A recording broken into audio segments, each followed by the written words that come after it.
Hey everyone, it's Steph. Welcome to my channel. Today we're going to be comparing Harry Potter, the book, versus the movie, specifically about Harry Potter and the Sorcerer's Stone. Just as a heads up, this video is going to contain spoilers about the story, so this will be talking in depth about both the book and the movie. If you have not seen part 1 of this video, definitely check it out and get all the beginning comparisons of the book versus the movie. From here on, we're starting from the middle of the book to the end of the book. This is 17 chapters, so we started right in the middle, and now we're going to see the rest of the book going forward. If you like this video, be sure to give it a like and subscribe to my channel. Also, be sure in the comments to let me know which Hogwarts house you are in. Use one of your emojis or type it out. Let me know which Hogwarts house you are in the comments, and I look forward to seeing that. Without further ado, let's get started.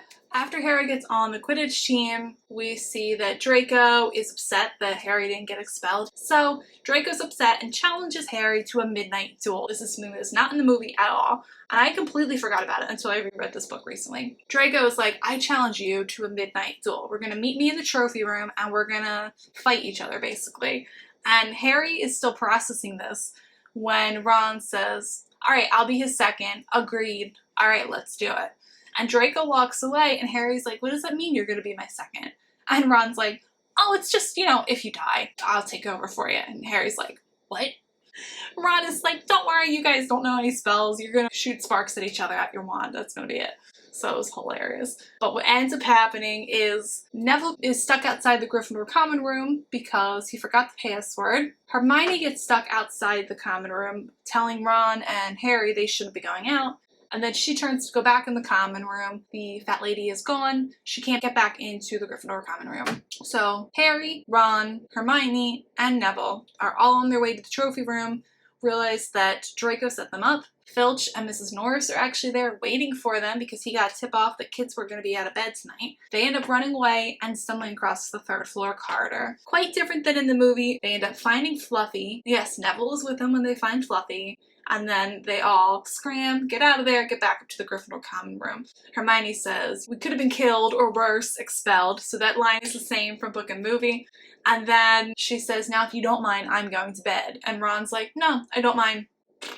And at this point, Hermione is not friends with Ron and Harry.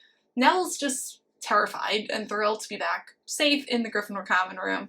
And Harry and Ron, after getting over the initial shock, are like, we're ready for our next big adventure, which does come up pretty soon when they get to Halloween. So Halloween, we have everyone sitting at the grand feast. Hermione's upset, crying in the girls' bathroom. Once they find out that there's a troll let loose in the school, Harry and Ron are like, oh no, Hermione's in the girls' bathroom, she doesn't know.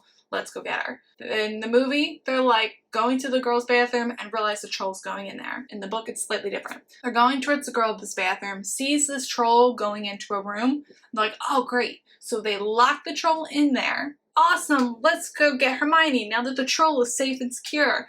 And then they start going down the hallway, and then they hear a scream and realize they just locked the troll in the bathroom with Hermione. Like, that was not good. So then, of course, they unlock the door, get in there, and have the whole battle with the troll that we see in the movie. Is pretty much the same. The only thing that's slightly different in the movie, Hermione's like swish and flick, and she's like telling Ron how to do the spell. She doesn't do that in the book at all. Ron just says the first spell that pops into his head, which just happens to be Wingardium Leviosa, and then we have the incident with the troll. The teachers come in, and they make the comment that's the first time Hermione has ever lied to a teacher. Oh, but she tries to help out Harry and Ron, who did just, save her skin. So that is the moment that solidifies the friendship between Harry, Ron, and Hermione. Then we move on to Quidditch. Harry gets this gift of this broom. He ends up going to his first Quidditch game. The Gryffindors are all for him, supporting him, and then some of the other Slytherins are taunting him, saying that they're going to be carrying a mattress around on the field underneath of him because they think he's going to fall on his face, basically. Real nice guys. And then we have pretty much the Slytherin in the movie is definitely hyped up as the bad guys. I mean, we do get that in the book too.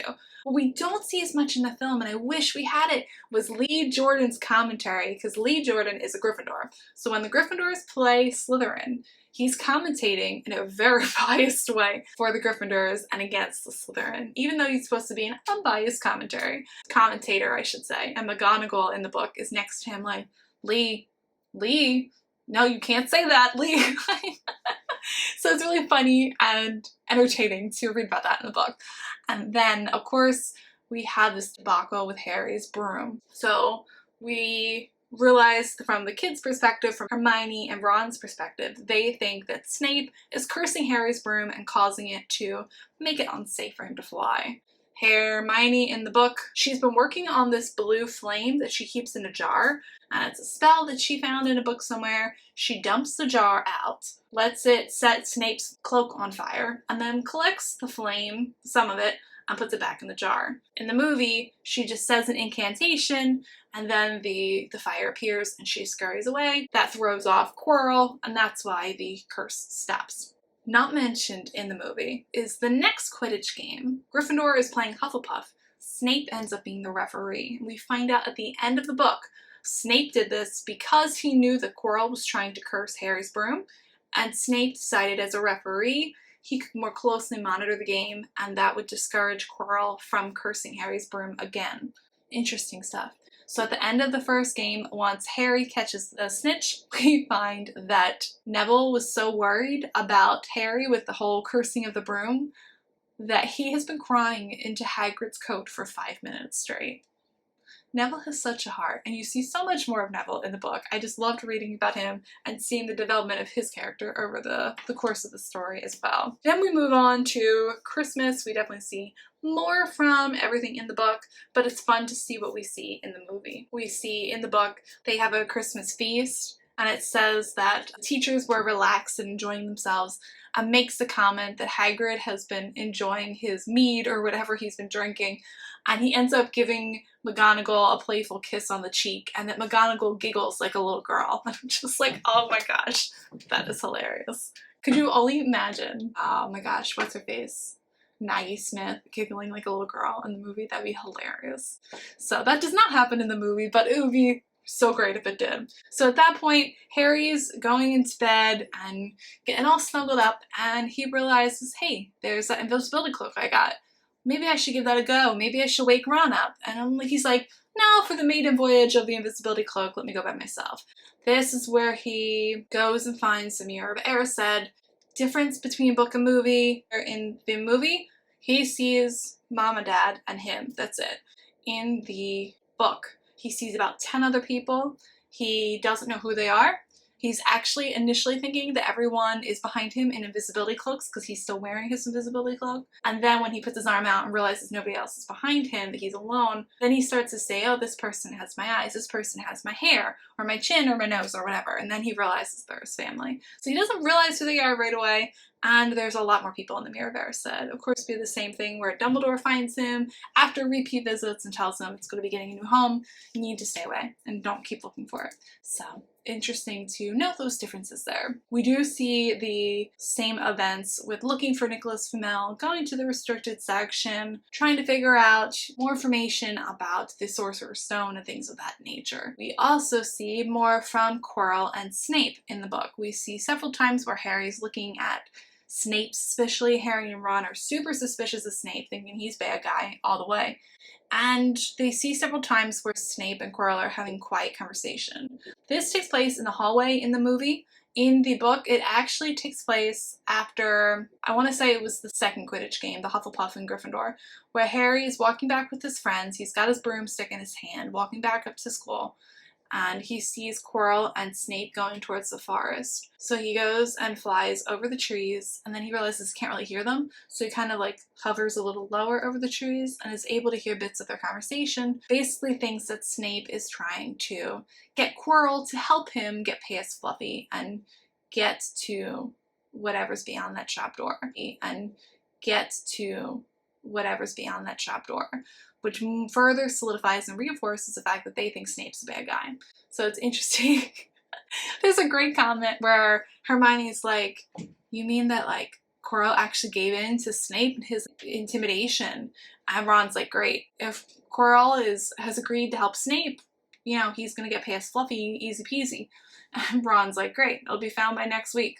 Awesome. Then we get to Norbert. And Norbert is a lot different in the book versus the movie. The movie, we see the highlights. Hagrid gets this mysterious dragon egg that's hatching, and it's illegal and he shouldn't have it. He pretty much just one day oh, it's gone, it's sent off to Romania. Not the case in the book. They end up putting two and two together when Hagrid is borrowing books about dragons from the library, and the three are studying for an exam. Ron makes the comment that, oh no, it can't possibly be that Hagrid's gonna have a dragon because it's been outlawed since 1709. We couldn't keep our identity a secret as wizards when muggles saw dragons in the back garden.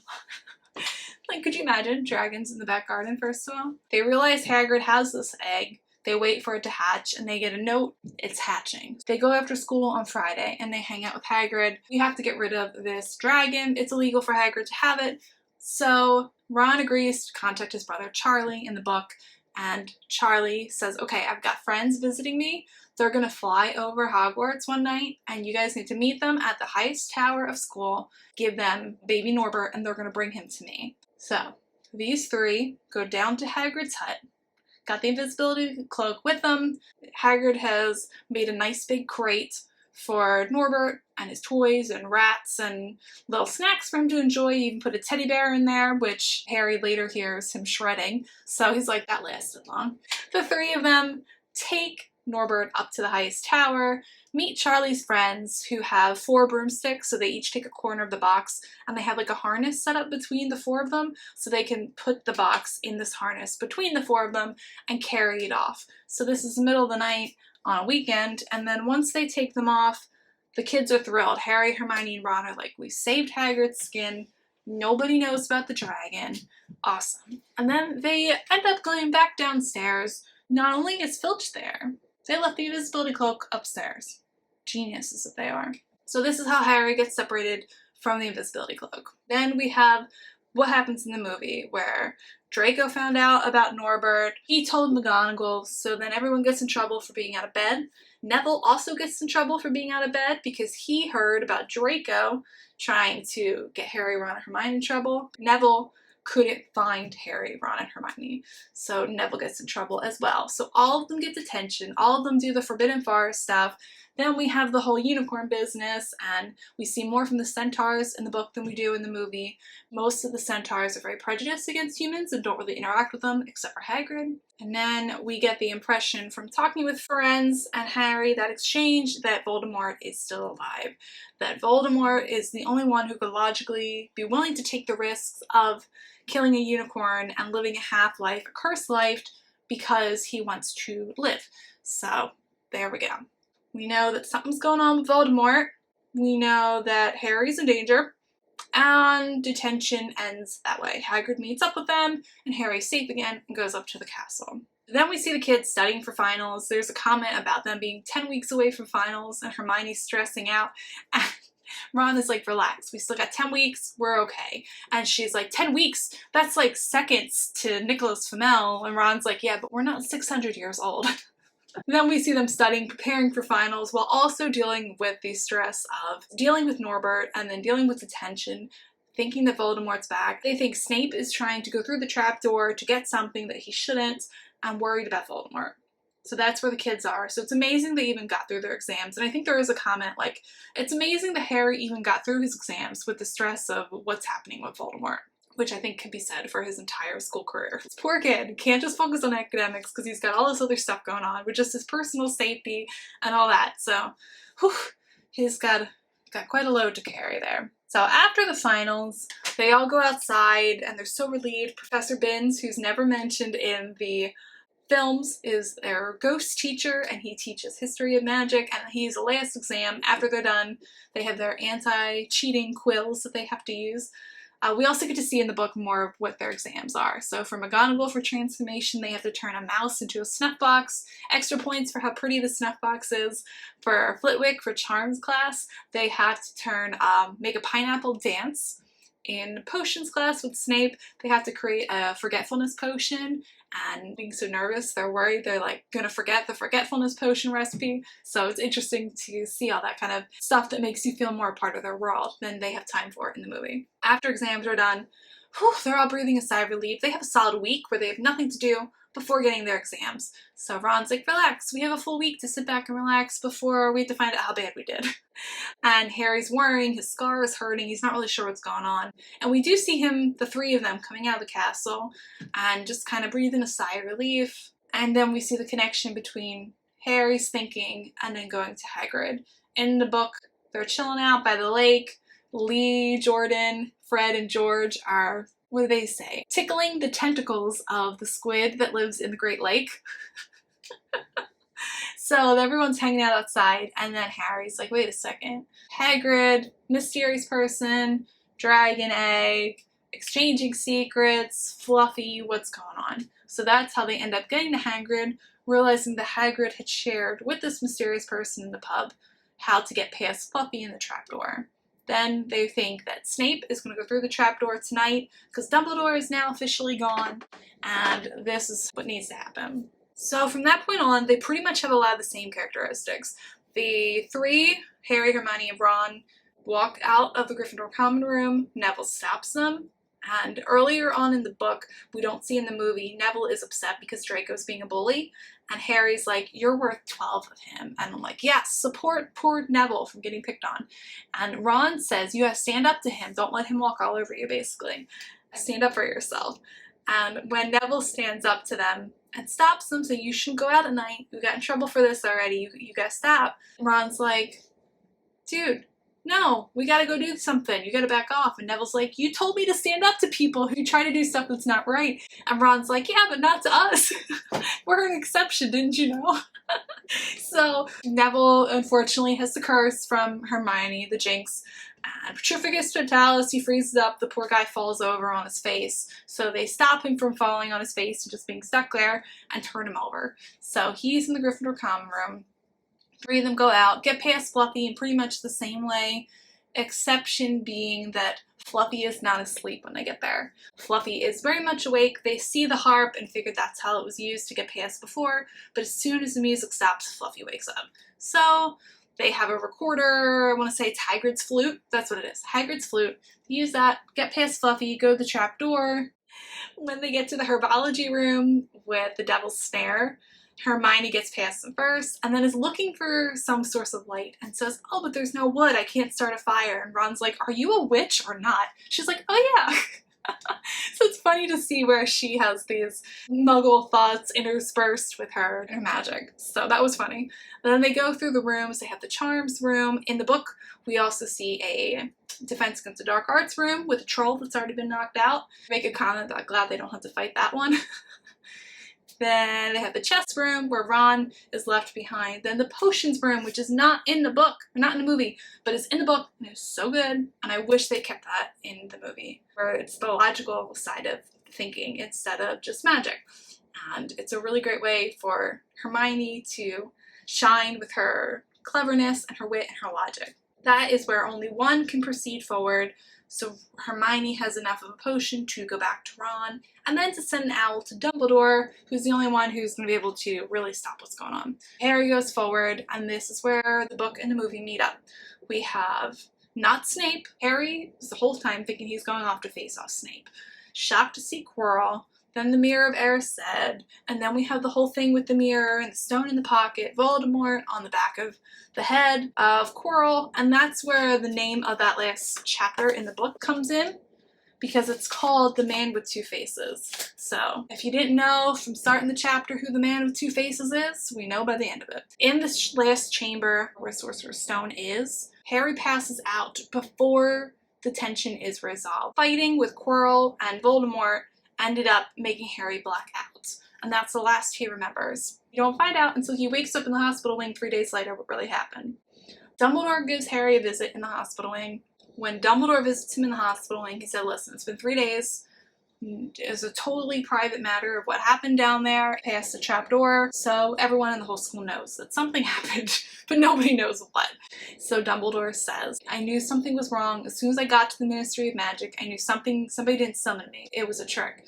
So he turned around. He did not get Ron and Hermione's owl. What we learned later from Ron and Hermione is just after they sent the owl to go get Dumbledore, they met Dumbledore in the entrance hall. He was coming back. And Dumbledore says to Ron and Hermione, he's like, he's gone down the trapdoor, hasn't he? And they say, yep. And he goes past them to the trapdoor. So Dumbledore goes there, fights Quirrell and Voldemort, removes that threat. and Harry gets taken to the hospital wing. Dumbledore answers as many of Harry's questions as he can. When Harry asks him why couldn't Quirrell stand to touch Harry's skin, he explains that both in the book and the movie, and then he starts to ask him more about Voldemort and his parents, and Dumbledore says there are things I can't tell you right now. When you're older, I can. And that doesn't happen in the movie, and I don't know if that was intentional or if they just wanted to wrap things up in a nice pretty bow at the end of the story. But in the book, Dumbledore acknowledges that there are things that he cannot tell Harry at this point, that he has to wait until Harry's older to tell him certain things, which of course we don't really see until books 5, 6, and 7, really 6 and 7, most of all. So it's interesting that that seed has already been planted, that there are things that Harry doesn't know about this big picture. We do see lots of gifts, the same thing between book and movie, where he tries the Bertie Bott's every flavor beans and he gets the earwax flavor. In the book, he says that as a child, Dumbledore was unfortunate enough to get the vomit flavored one. Ugh, so gross. Why would that even be made? Anyways, he also acknowledges that there were gifts that did not get approved of to be sent to Harry in his hospital room. Fred and George tried to send Harry a toilet seat, but that didn't get past Madame Pomfrey because, you know, not hygienic. But he shared it with Harry, thinking it would amuse Harry and brighten his day. So it's interesting to see what Dumbledore can share and teach Harry from that visit. In the book, Harry asks Dumbledore if Hermione and Ron are allowed to come and visit with him. In the movie, we don't see Harry, Ron, and Hermione reunite until Harry gets out of the hospital wing, which is different than in the book. They're allowed to visit, according to Madame Pomfrey, for 5 minutes. They can chat, and that's where they get the full story about what happened after Harry went to face off Snape, essentially. And they can get the full scoop from Harry about what Harry witnessed when he was by himself with the mirror and the stone in his pocket, and so on and so forth. So then we have that all wrapped up pretty nicely, and then we have pretty much the grand final feast is the same. The points are awarded, Gryffindor wins the House Cup, and then it's time to go home. In the movie, we wrap up with the kids getting on the train to go home for the summer. Most, if not all of that conversation is taking place in the book on the train ride home and really getting off the train and being at King's Cross Station, which is where the book ends. And at King's Cross Station, Mrs. Weasley and the Dursleys are not too far apart, but the Dursleys do not want to be associated with Mrs. Weasley in any way. And there's a really funny moment where Mrs. Weasley realizes the Dursleys are Harry's family, and she says, "Oh, you must be Harry's family, it's so nice to meet you."